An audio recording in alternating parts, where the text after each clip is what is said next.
Today, I spoke with James McSweeney from the 131 School of Composting, also the author of Community-Scale Composting. We jammed so much in this episode, starting with what the 131 School is all about, particularly the Compost Operator Certificate Program.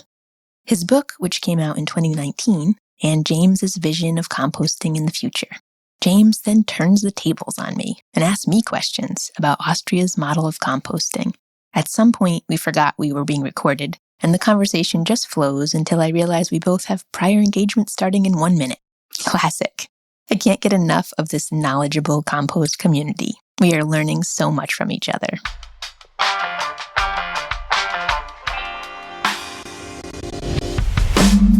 Welcome to The Composter, a podcast for farmers and composters.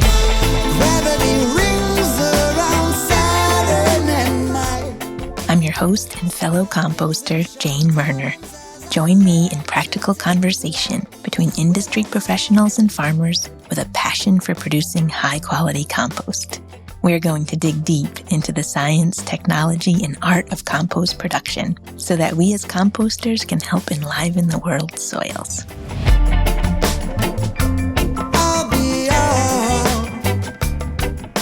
This episode of the Composter Podcast is brought to you by High Country News. High Country News is an independent, nonprofit publication that has been covering the Western United States for more than 50 years. HCN provides unique on-the-ground reporting on the land, water, wildlife, and communities of the region with dedicated coverage of climate, environmental, and indigenous issues. Sign up for free newsletters or a trial of the magazine at hcn.org/no-till. This episode is also brought to you by the Culinary Breeding Network and Glenwood. On Monday, October 16th from 4 to 8 p.m. at Glenwood Center for Regional Food and Farming in Cold Spring, New York, there will be an engaging evening of conversation, learning, and tasting brought to you by the Culinary Breeding Network and Glenwood. The variety showcase is designed to create connections among plant breeders, seed growers, farmers, chefs, bakers, distillers, retailers, distributors, and consumers. That's all of us. Attendees will have the unique experience to taste new and in-development vegetable, fruit, and grain cultivars. They can engage in conversation, share opinions, and take part in breaking down the walls between eaters and breeders. Tickets are available on both Culinary Breeding Network and Glenwood websites. Enjoy the show. Hey, James, welcome to The Composter. Hi, Jayne. Thank you. I'm so glad you joined me. My crew, two of my crew members took your 131 School of Composting class last winter and really enjoyed it and learned a lot. And I wanted to ask you some questions about it, like what led you to start this 131 School of Composting? By the way, I love the name. Oh, thank you. Yeah. There's been some controversy about the name because, some people really like that there's a number associated with pathogen reduction.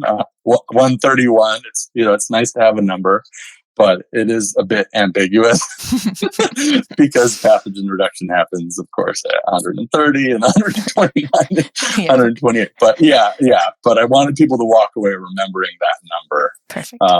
As a starting point from the school. But I'm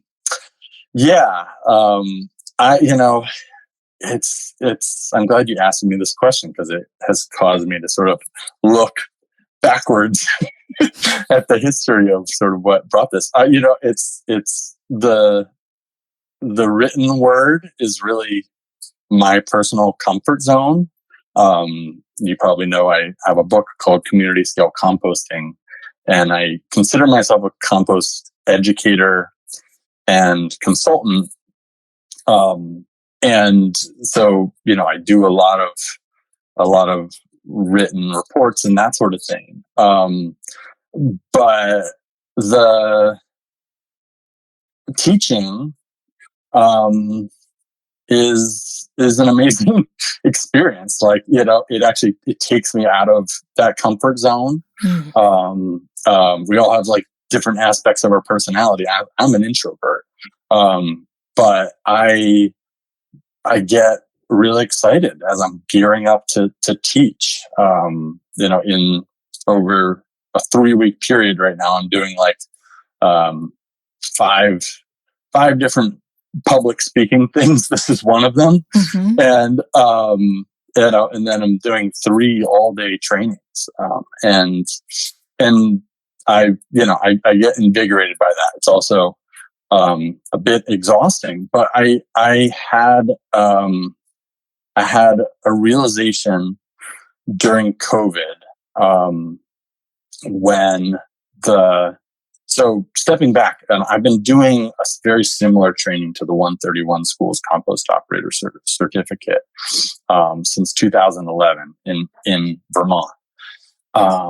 And that was mostly an in-person training. It was all-day training. And we covered most of the same things. And this curriculum has really been developed in practice. Teaching it since 2011. I think we're probably around 10 or 11 for that training. But around, I want to say 2018, I started to recognize the need for online curriculum for remote learning. And in, I believe it was 2019, we piloted sort of a hybrid version of the Vermont training where we did some remote in preparation for classroom, because we just in a day, there's only so much you can cover. You can cover a lot, but it always feels like we're trying to cram, too much in. And that was the feedback we got. So we tried doing sort of a hybrid, do the first 2 units of the course remotely, do some, take a review quiz, come in. And so I had started to create this remote content when COVID hit. Perfect timing. Yeah. And it was, and it was sort of my intention all along to be like, okay, we can move this more and more online, still do in-person trainings, because you can't replace the value of in-person trainings, obviously. That connection that's happening just between the students, the participants, is so valuable. So COVID hit, and then I believe it was late 2020, we did our first fully remote training, and we opened it up to the world for the first time. The Vermont training is really focused on Vermonters. We let a few out-of-staters in, but we opened it up to the world and had a big class come in. That's so great. And it was a great group. And it was just couldn't have come at a better time, right? People connecting across the country in this, the height of COVID. So, that really lit the fire for me. And was, for me personally, a way to connect with all these folks, many of whom I knew and had developed relationships with, and then to be able to connect. But it's, I'm a consultant. I've worked remotely for almost 10 years. So this whole remote work thing is not a new thing for me. And it's lonely. And I can tell you, something beautiful happens when we connect with people around composting, even if it's remote.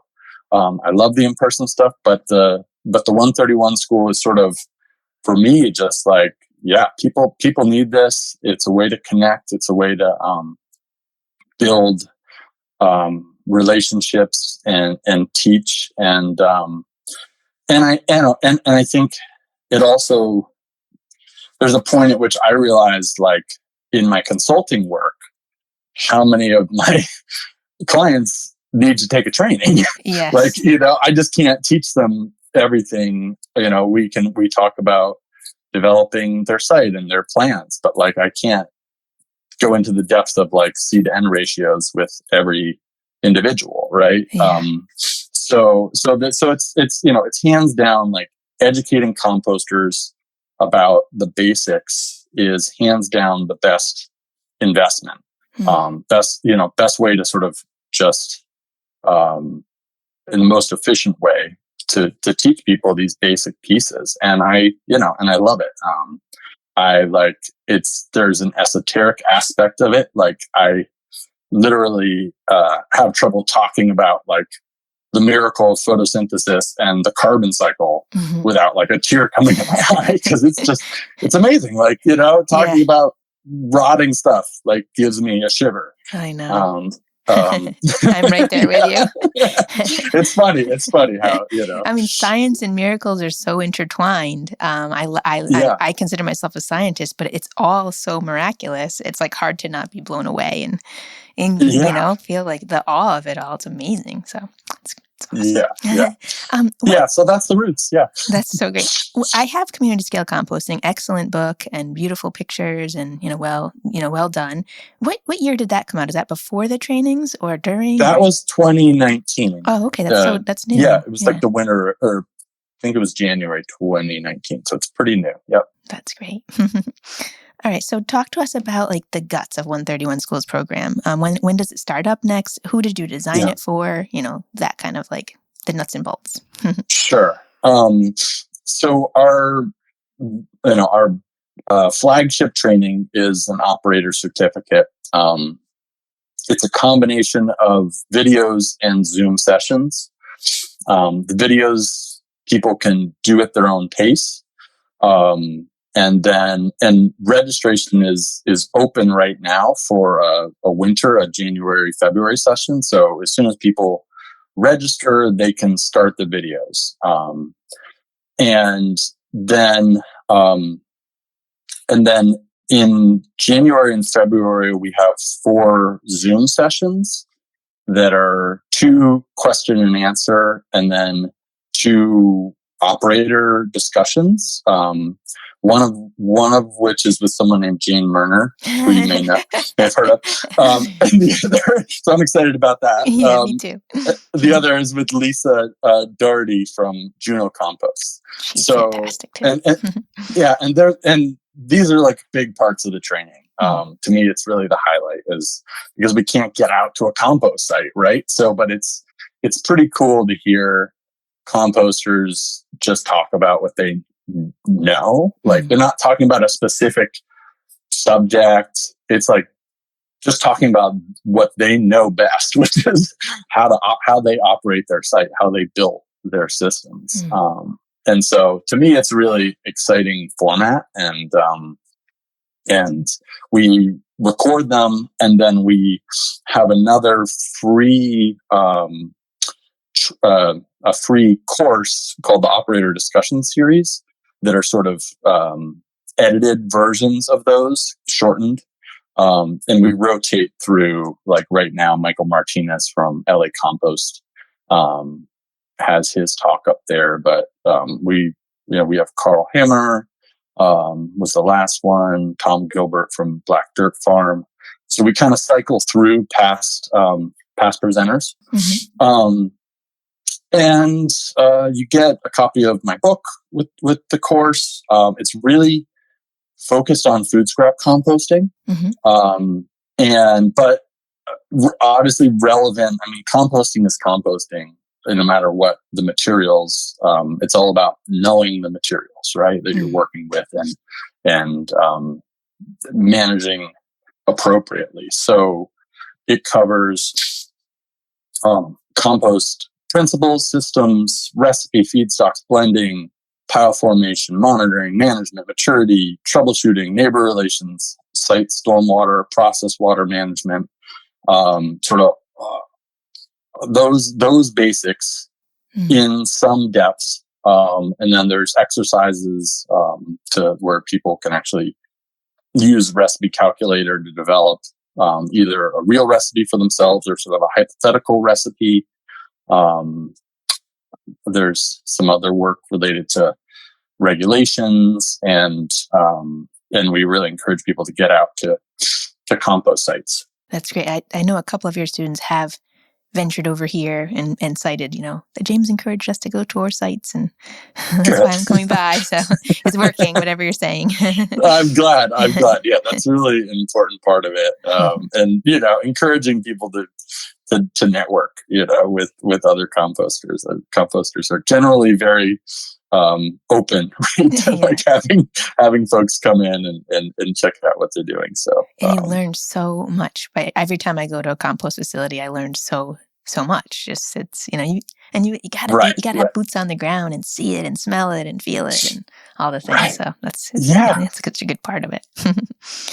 Right. And I mean, and that's the other thing about teaching. Like, you learn so much when you're teaching. There's no better way to like really learn the subject matter than to teach it. But yeah, I mean, just a few other things. Like it's a commitment. Like, I'd say it's probably somewhere in the 12 to 20 hour range, depending on how deep people want to go. They can go deeper than that. There's a ton of additional resources.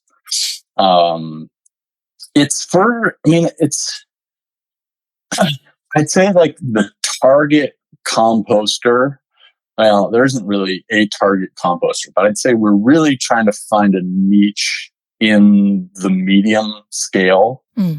So from like, I mean, really it's for anyone above the backyard compost scale. Okay. All the way up to, commercial composters are getting a lot out of it, but it's really geared towards like the systems and practices that a small to medium scale food scrap composter are going to have. And I think that's sort of a niche that we're trying to fill, and we're trying to bring in a diversity of folks, different backgrounds, different scales, different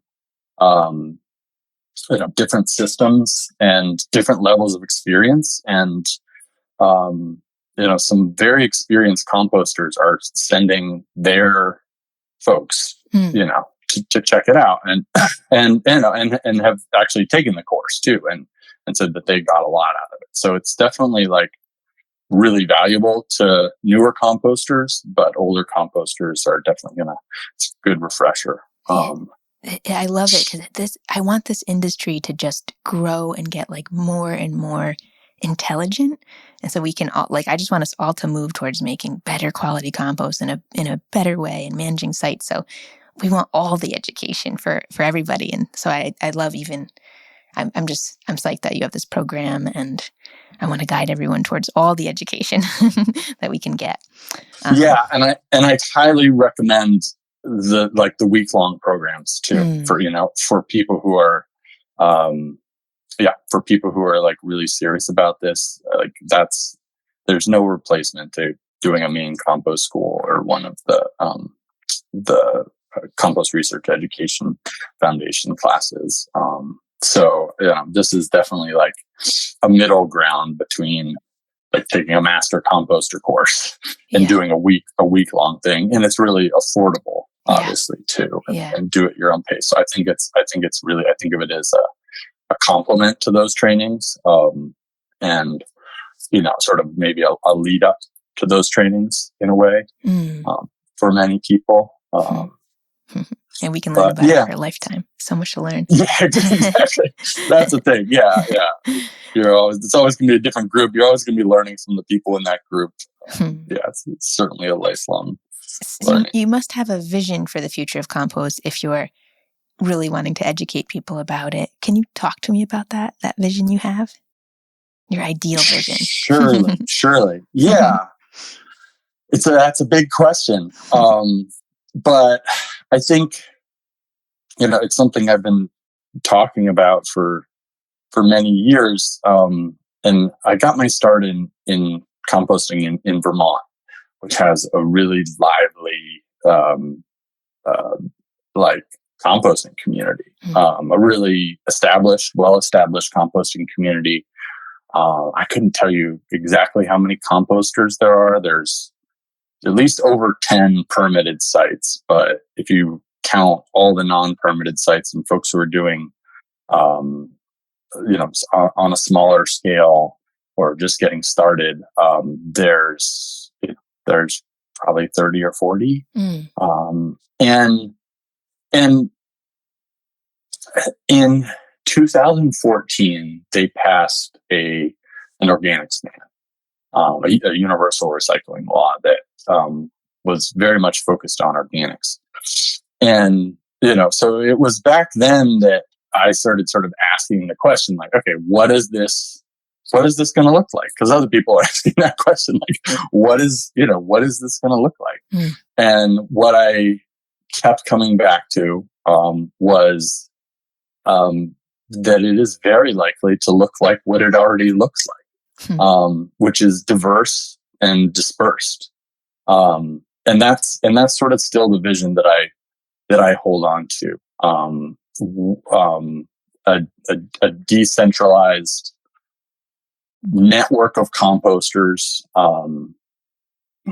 It creates strength in the composting industry when we're not relying on one composter or digester who, if they fail, it means, or if they get shut down, even temporarily, it means diverting all that material either to the landfill or potentially hundreds of miles away.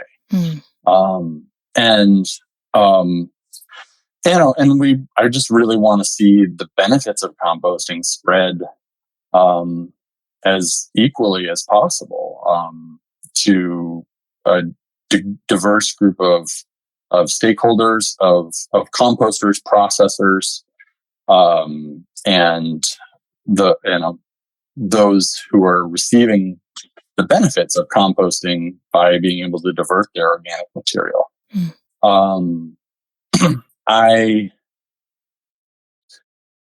In terms of ownership, I would love to see more cooperative style ownership, whether that's worker co-ops, consumer co-ops, where the people who are out there having their food scraps collected are partial owners, like a CSA. Like a CSA or a food co-op type model. Producer co-ops where composters can group together for marketing purposes. And ideally, what are called hybrid or multi-stakeholder co-ops, where there's both worker ownership and as part of a producer co-op. So I think there's no reason why farms end users couldn't be owners of composting businesses. I think it's something that I come to just recognizing the challenges for composters to get started economically, to make a living, a good living, who are facing animosity from communities and NIMBYism and regulators at times. It's, I think that finding ways to engage communities to support composting, socially, culturally, politically, and economically. I don't know that we have an ideal model for that. In a way, I think if you look at internet co-ops or electrical co-ops, composters are providing this public good. Yeah. And it's a really, the benefits are so huge. The landfills just can't take it, and that's a huge cost. Once those those costs are just going to keep going up, right? And then it creates a beneficial product. I know we're speaking to the choir here, so we're, but it is it's astronomically better. I would love to calculate the actual difference. It's huge. It's amazing. Yeah. Right. Yeah. It's almost unquantifiable, but it is, you're right. Yeah, absolutely. Yeah. Yeah. And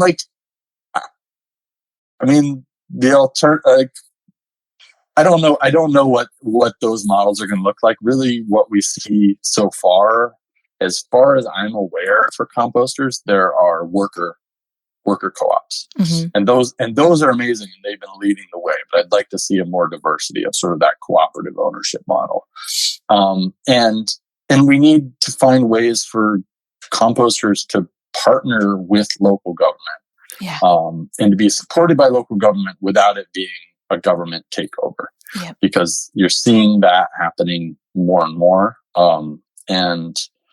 The community composting industry, I'm sure this is happening beyond. There's a lot of concern there, and people have been investing in educating the community and sort of raising up composting as a solution for a long time. And there's, so it's not that I think that government doesn't need to play a role.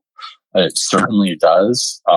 But, trying to find a way to balance that role and also support and sustain these more grassroots and commercial entities and farms. And I'd love to see more animals involved in composting. I think that's a real niche. Like if you think about the EPA hierarchy and just generally the highest and best use for material that is food that had all this energy put into it to grow, being able to just cycle it right back into eggs, for example, makes a ton of sense. And and there are models already of folks doing this and making amazing compost simultaneously. So I'd like to really see that more. And I think I like to talk about the fact that we've done this before right here. Yeah. Right here. I live in Arlington in Massachusetts. If you go into Cambridge, I haven't found it here in Arlington, but if you go into Cambridge or some of the surrounding communities outside of Boston, even inside of Boston, there are these concrete holes in the ground that have a metal cap that like a lid that has a foot pedal, and you step on it, and people used to throw their food scraps down into there. Mm-hmm. And there was a bucket down there, and you could lift the lid up, and pig farmers had contracts with the municipalities to collect those food scraps all around the Northeast. I don't know how widespread it was. I'm sure that there were parts of Rhode Island where this existed. Definitely Massachusetts, definitely Connecticut.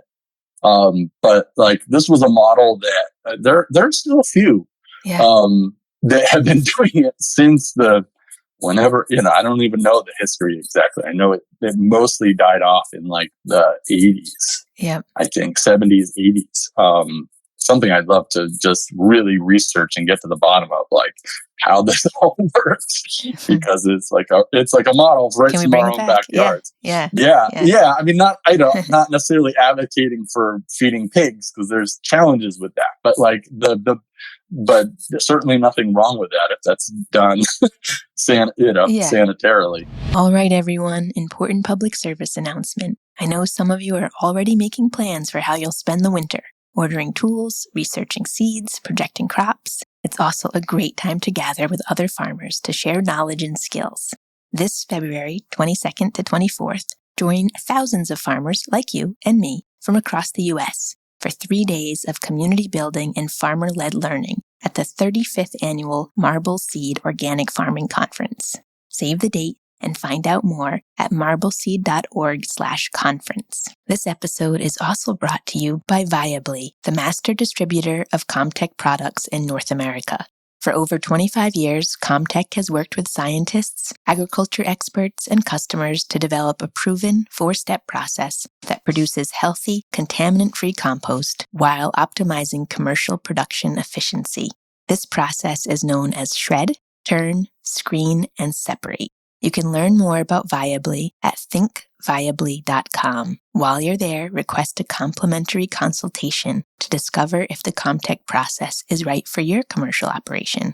It's your host here, Jayne. I have a Comtech Star screen, and it has seriously increased the efficiency of our screening process here at Earthcare Farm. Viably is proud to support the Composter podcast and is ready to help you make the most of a great opportunity. And now, back to the show. There's two things I want to touch upon is that I totally agree with that hierarchy. We get 30 tons of fish on this Thursdays here, and it's from a processor that if any fish that the fish is harvested well and then sold to humans, and then whatever's left that is not for humans, as much as it can goes into pet food, and then we get the last. So it's to compost, like the right. the fins that there's no meat on it, and the head where there's nothing left. And I just love that. That's a beautiful hierarchy. Like, it feels like it's really honoring that animal. And then the other part I wanted to touch upon was, we actually had a trial here in Rhode Island. There was a group that started. They had this idea to get a bunch of composters in Rhode Island, which there's not that many of us, and collaboratively market our compost as one thing, Rhody Gold. And I loved the concept and the theory, and I wanted to be involved. And then it's so hard when you break it down. Each composter's quality was different, and then it just didn't work to combine all our composts and market it as one when the grades were so different. So there was just like challenges that come up with that kind of community style that are definitely things you can work out, but some of them harder than others when it comes to that kind of thing. Totally agree.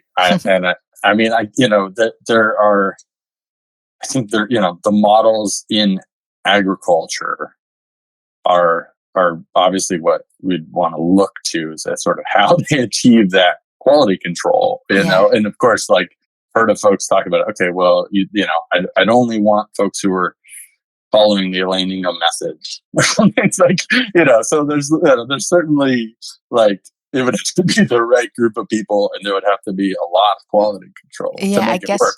Like the dairy industry, there's milk, but it's a lot of cooperatives, and then there's like the biodynamic raw, like with the cream on top, So yeah, there's totally different grades of that.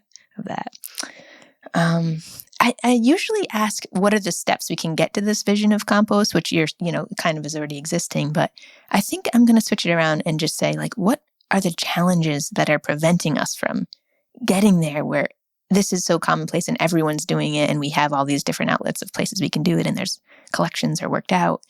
What are we facing? What are our challenges that are preventing it? Yeah. I didn't write this down, so I'm just throwing this your way. No, it's good. It's good. I think that where it is working, where we are seeing this type of, really seeing compost growing, which is nearly everywhere at this point. Mm-hmm. But there are places where there are very much bigger challenges, I would say.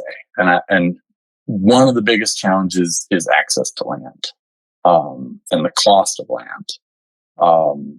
Because if you don't have a place to compost, like, if you literally, it takes land, and it takes enough of a step back to really make this work. I mean, there's workarounds, which is like, go smaller, right? Like, do it in an alleyway. And that certainly is something that people are doing, in cities around the world. But there's local zoning is a real issue for sort of growing, especially that small, medium and large scale. And one of the areas of confusion is composting agriculture? Mm. And whether or not composting, because agricultural activities are generally allowed by right on farms, on agriculturally zoned land. Mm. But how states interpret that, and whether states are willing to back that up, and how towns interpret that, mm-hmm. Is, it's kind of a nightmare. A lot of gray. A lot of gray. Yeah, a lot of gray, a lot of questions. Like, nobody knows.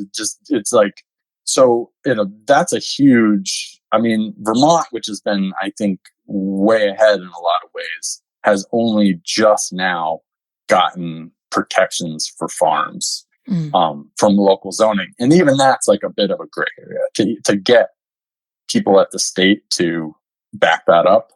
I'm not totally sure yet. Yeah. I think that they're there, but it just testing that is a real challenge. So, it really, and this sort of brings me to like the other piece, which is where it's working. I think you really have grassroots efforts. Like it's individuals and coalitions coming together and saying, this is our vision for what this needs to, what we want in our region.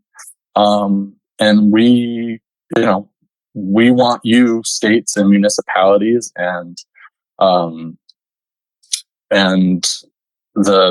funders to get behind this and sort of help us move it forward. And I think that is like highly overlooked aspect of like how this change really happens. You definitely also need groups like the U.S. Compost Council, to sort of move the conversation forward nationally. And they've been doing amazing work with like bringing in funding, but like where the rubber hits the road, how that funding actually gets allocated and spent, and whether or not it gets spent efficiently, and whether or not it just goes to like the big players, or is getting distributed to folks who have been historically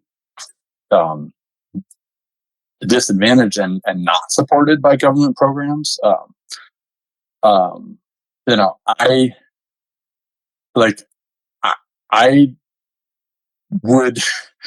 really am not a proponent of a world where BlackRock takes control of the organics processing infrastructure.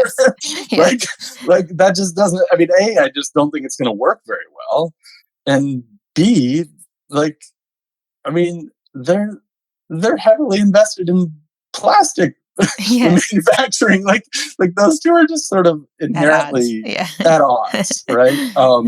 So I just got to be frank about that. It's like this. We need to talk about these things, because I think as it becomes more and more mainstream, there's going to be more and more tension between sort of a decentralized vision for composting and whatever, a more centralized version. And I think there's going to be both, but like ultimately what decentralized means is there is still room for decentralized. It's not just a centralized system. That's not the only place we're investing. It's sort of all of the above in a way. And I think we also need to like hold folks at the larger scale accountable for not polluting with microplastics and PFAS, and I mean really at all scales, right? Yeah, all scales. I've seen some terrible small scale as well as big. It's not just small scale, but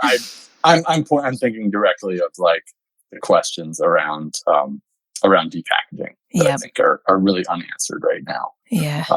And we can't be making plastics smaller and smaller and then allowing them to get through our screening systems and expect that to be a usable end product. I know. We don't want, like, farms don't want it, right? So there's a real risk there of like building infrastructure that becomes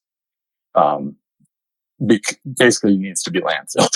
The material. So we don't want to create more trash. Like, we're composting. Let's make compost. I mean, I know that, like, one of the last times you and I talked, you sort of turned me on to what's happening in Austria. And I've really like taken that to heart. I watched the ILSR has an amazing webinar with Florian Amlinger, which I would direct people to if they want to get sort of just a general sense of like what's happened there. But I wanted to ask you, I know you just got back from Austria. I did. And what ideas you brought back and what you saw. And I'm just really excited. I've been sort of talking about the Austrian model. Really. And I think it's a really, gives me a lot of hope to hear about how they've done it. Yeah. And I did. So I spent 2 weeks there. 1 week was, I got to visit Comtech's factories, their 4 factories, and kind of explore this lower area of Austria. And then the second week, I was with Florian Alminger for the whole week with a study group. We visited at least a dozen compost facilities. And what happened there, and I do have a couple podcast episodes about this, but it's great for me to just talk about it a little bit because there I'm talking to other people. But in 1992, there was an organics ban, just like it's happened here, but I mean, way long ago. And just like here, there wasn't actually the infrastructure to absorb that organics ban. Just, okay, no more food scraps. They call it bio-waste. Yard materials and food scraps can go to the landfill anymore. And each area of Austria, similar to states here, was just tasked with figuring out on their own what to do with that ban. And it's similar to here. It was very relatable. So that's why I was so drawn to go there, because we're having that happen here in Rhode Island. And different states have done, various jobs of doing that. I could focus on like some of the best areas that I saw, that being done. And it does come down to the individual. So one where I really felt like they did an amazing job was one woman in the municipal waste management facility was there in the 90s and was like, okay, what do we do? And she sorted through their municipal waste and figured out what percentage was actually organics, and then had to do this data analysis of how to, what savings it would be if they separated that out and brought it, did digestion versus composting versus all different things, and realized the cost savings were going to be in composting. There was no compost farms. There was no compost operations in that area. So, but she realized that it was in that area, I think it was 24% of the trash was organics, and separating that out from their weekly collections that they did in the town. It wasn't just a town. It was I think 30 towns was the area that they were. They could reduce the weekly pickup of trash to, it turned out now later on, it's once every 6 weeks they can pick up the trash, because it's just so much less quantity, and it doesn't, wow. And it doesn't have odor, because doesn't have the food making the odors that, it would normally be in a mixed trash situation.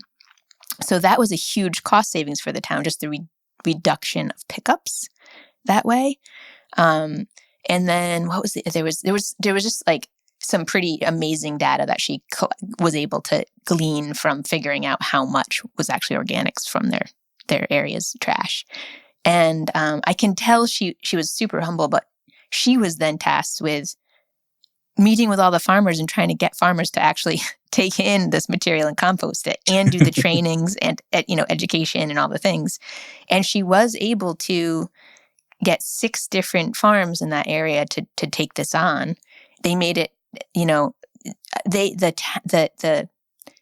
calling it towns, but it's called their regions, were tasked with setting a tipping fee. So they would meet with the composters and say, what does it cost? And so it's a little bit of a hybrid between like centralized and decentralized, where the state is setting the rate, just like it would be the rate for going to the landfill and dumping. Of the collections, and then but then the state, I'm going to call it the state, is also tasked with communicating with the public all of the time of what is allowed, what isn't allowed, weekly publications, hotlines, apps. You can take a picture of is this tea bag compostable or this kind of thing. So it kind of that is, for me as a composter, I have a lot going on just to make the compost. To think about all that public outreach is daunting, but to have the state taking care of that is actually really helpful. I think that partnership. Yeah. And in that region, the composters actually did the pickup collection. I don't do that here. We have trucking companies that are lots of different independent ones, but that was actually a great model, because the composter himself or herself is, you see those drivers, they're going to pick up. Usually it's once a week, sometimes every 2 weeks, depending on seasons and things. And hey George, last week there was something in your compost that didn't work well with our system, and then George wants to make that better, and and there's a little bit more of a communication, and also everyone knows that composter, and that's where they get their compost for their gardens. It was the gardening scene in Austria was strong, even in the cities. So there's that little bit more of a connection. Those were the regions I found the best quality made compost was where the state was responsible for some parts of it, like the tipping rate and the communications, and help supporting. And then the composter had free reign with some things, and they did the collections as well, and they made the compost.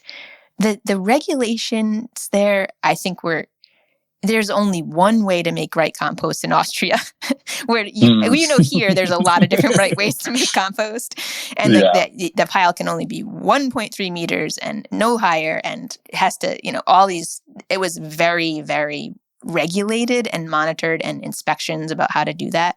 That would be tough here. Right. Those short piles are really hard if you're taking in a giant tuna carcass. You just can't do that.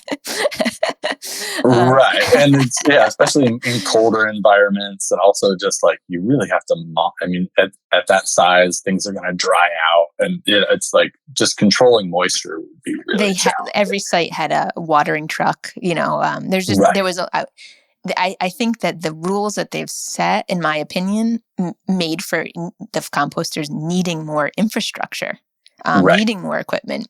And so it's more expensive and, Which I would love to see more, better infrastructure on compost sites. But there's got to be a balance. And I think that the state there probably helps support with some of that infrastructure funding. Yes. And there was funding for sure. Like, especially the startups, and they made it tempting for the farmers to want to take on these tasks. It wasn't perfect. Like, there was a lot of contamination still at many of the sites. Some were better than others. They're big on the separators. Like the one that got the Composter of the Year award while we were there, we got to see the ceremony.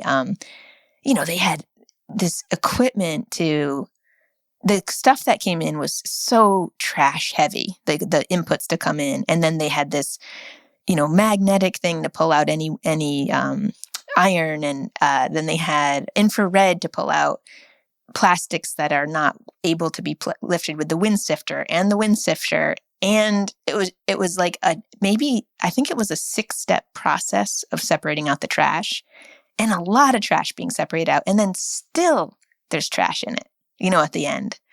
And it was cool to see all that equipment, but I would much rather have that money spent on just educating the public on not having the trash in there in the beginning, and the supply. I don't know. And just companies that making food products, like, we just need less packaging or different kinds of packaging. So, absolutely. That's to me what's the solution we really want? Is it more and more equipment for separating trash, or just let's reduce the trash?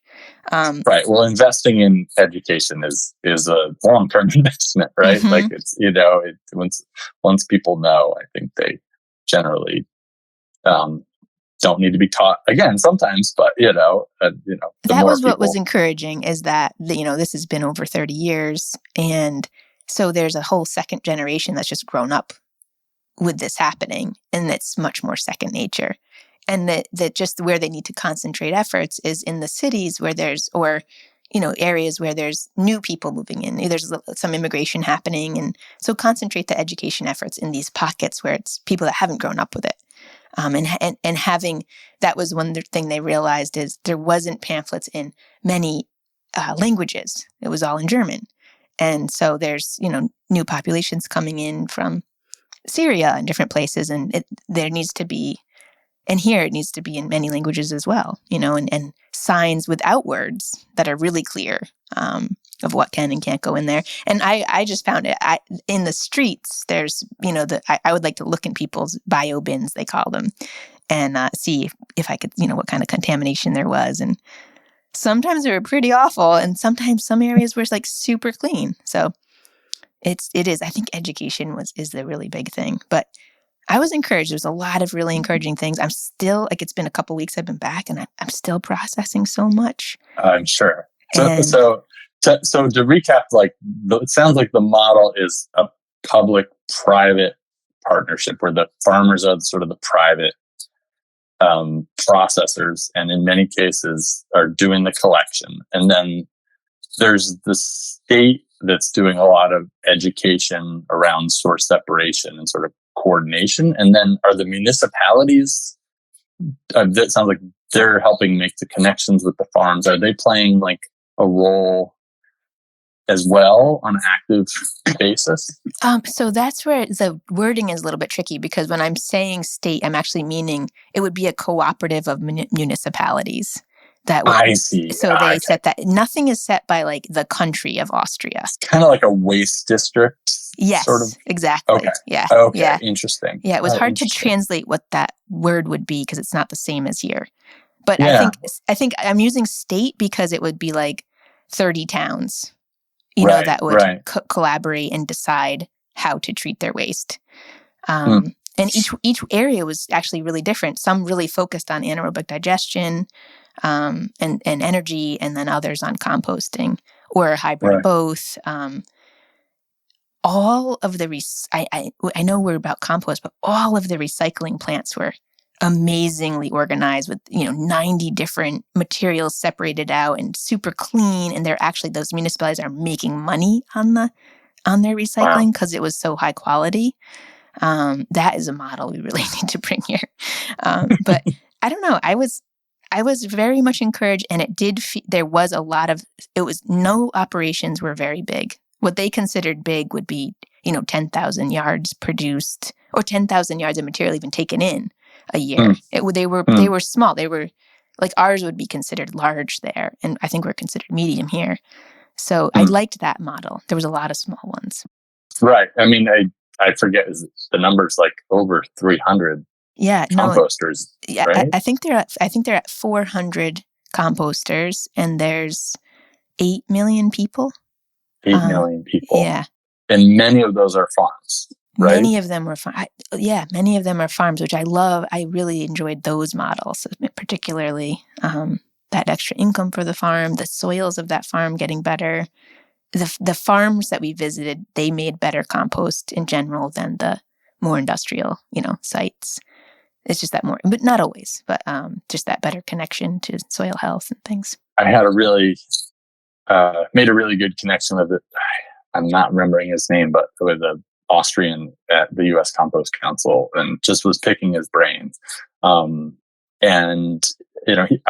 one of the questions I think that comes up is like, when you get to a diversion rate of, I don't know what it is there, but it's pretty high, right? Like, will there be too much compost?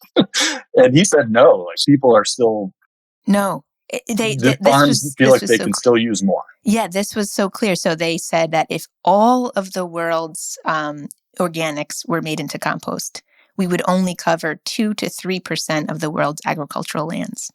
It is gold. It is gold. It is and they're really big into soil testing. Like, they're really big into soil health, and right, like they're monitoring nutrients and making sure they're not overloading nutrients. Yes, very conscious. Yeah, because it's just the waterway. Everything has just been farmed for so much longer. That is really needed to keep an eye on all of that. Phosphorus levels and different things. So yeah,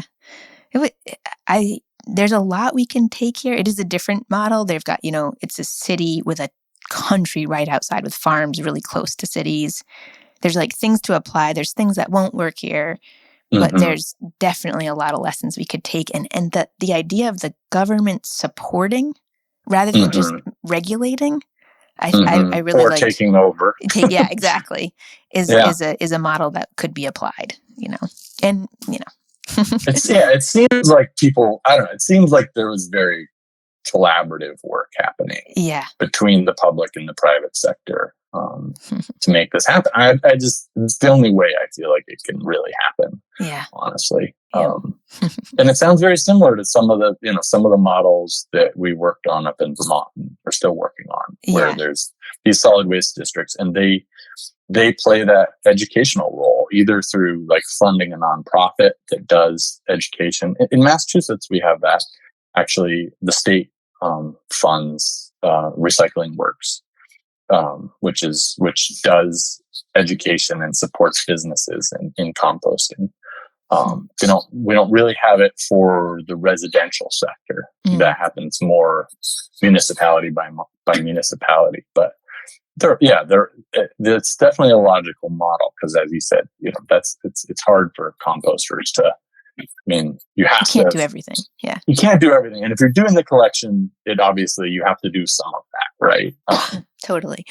And what I know I want to be conscious of the time. I know we have a couple minutes, but I found the other day here, my dad has, archives of ancient things, but a pamphlet from the early 90s from our state that was a home composting guide that our state had put out, and like good practices of home composting.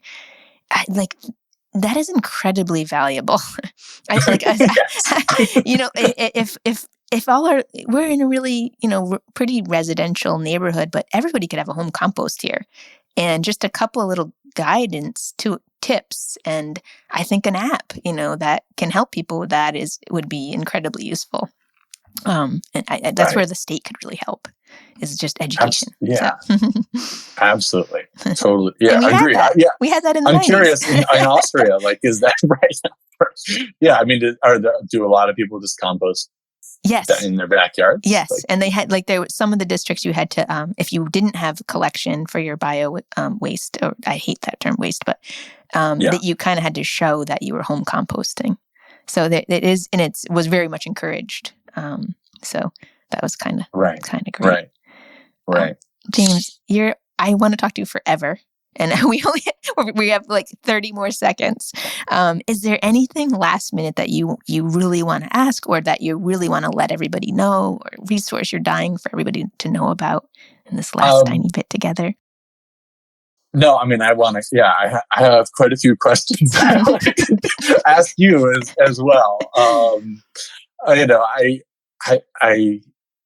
just the final thing, just since we're we're just scraping the surface, right, on Austria, on these different models.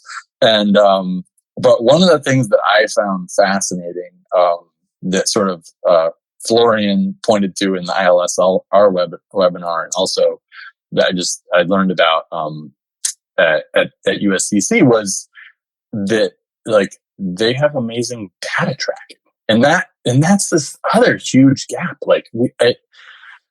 I was talking with a municipal employee who they've been composting for 25 years, and a really well established program. And I'm like, what do you think your diversion rate is?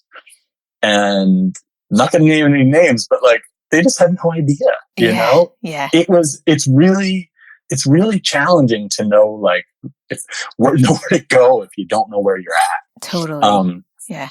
And I mean, it sounds like on Austria, they're tracking every bin that gets, that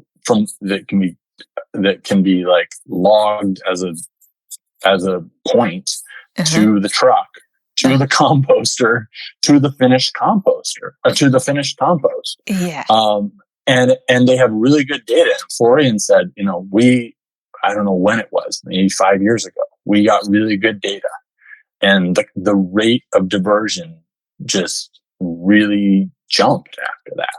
And because I think it was partly maybe just more reporting, but it was definitely also feedback. just knowing where the gaps were was really huge. To get to see the data over 25 and 30 years was also amazing to see. And right. Yeah, that was so helpful. Each district that we visited to tell that story, right? And each district we visited was so proud to show, and it encouraged, you're saying, encouraged more. So there was one district, 85% of their quote unquote trash was recycled either through composting or recycling. And they were so proud to share that, Right. Yeah. And they're able to have the data to back it up. That's for the data and policy geeks who are listening. That needs some work. Yeah. Each state needs that data here. Yeah. Absolutely. All right, we have to talk so many more hours, and we both have things in the next 3 minutes. Yes, absolutely. Well, thank you so much, Jayne. This has been really fun. It was a joy to have you on, James, and we'll be chatting soon, I'm sure. Okay. Appreciate you. Thanks again.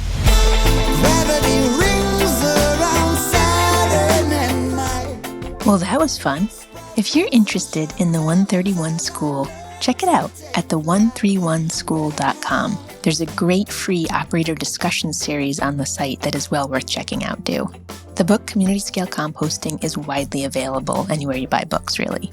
And if you have any questions or show suggestions for me, I can be reached at info@earthcarefarm.com.